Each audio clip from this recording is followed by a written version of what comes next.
Buon pomeriggio, bamboli.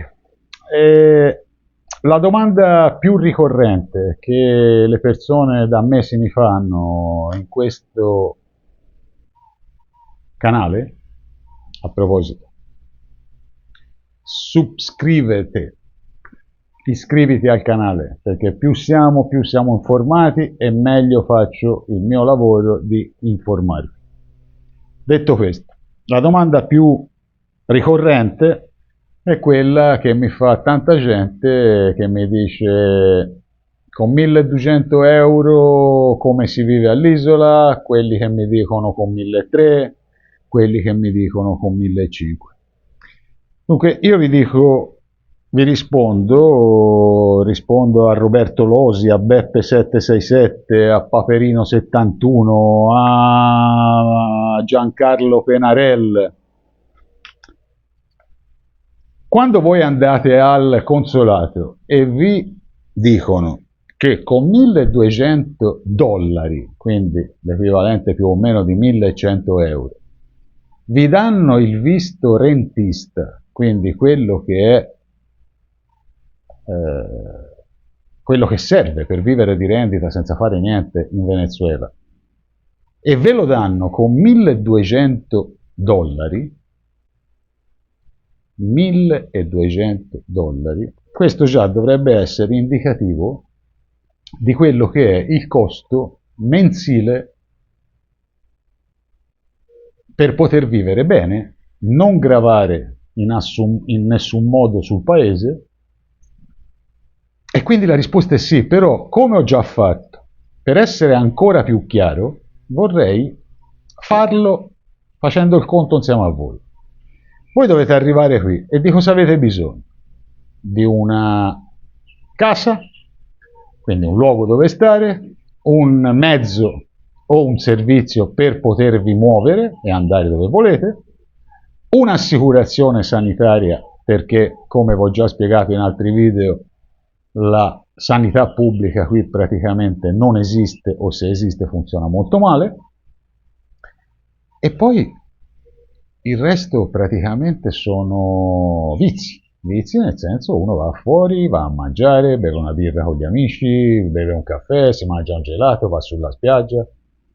Quindi andando a analizzare voce per voce queste spese, cosa c'è? Un affitto di una casa. Ok, un affitto di una casa in una bella zona di Margarita, in un condominio o in un complesso residenziale con una o due camere da letto, compreso le utenze, compreso l'uso della piscina, compreso tutto, incide dalle 4 alle 500 dollari mensili.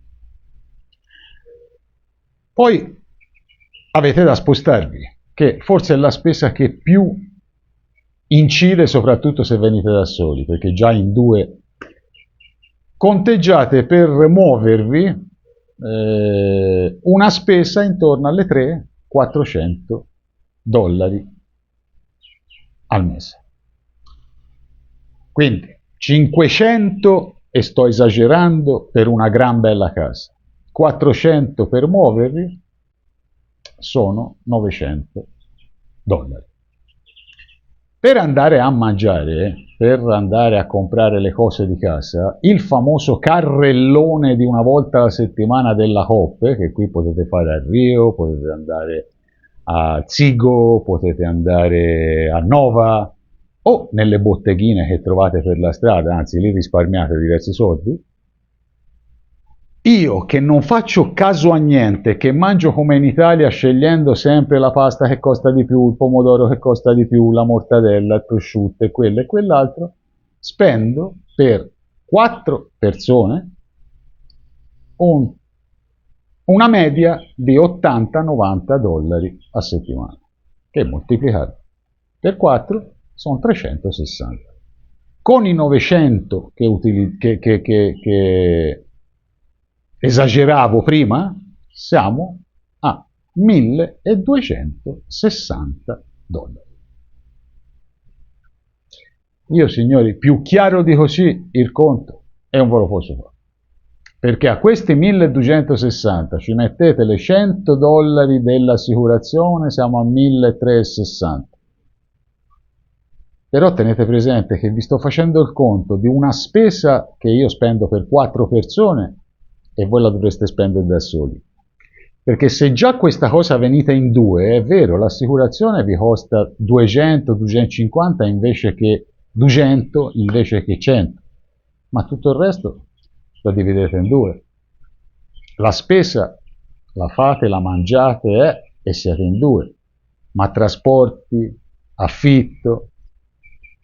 Quindi ripeto, non continuate a domandarvi ma con questi ci si mangia, ma con questi ci si fa, ma con questi non ci si fa, perché io ho già detto 1000 volte che qui con $1500, quindi tenete presente si sta parlando di 1300 e pochi più euro al mese, qui si vive molto, molto, molto tranquilli.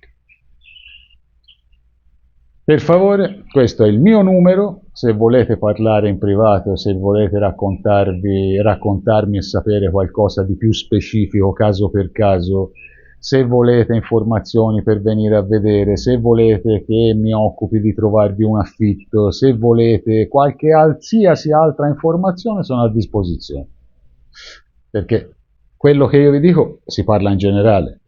Poi se uno mi dice, no guarda, ma io sono da solo, ho bisogno di un appartamentino perché nell'appartamento mi interessa solo per cucinarmi qualcosa, fare la doccia e mangiare, io vi sto parlando di $500 d'affitto, ma con 250 già si trova un gran bel appartamento in una gran bella zona dove si vive da soli senza un problema al mondo.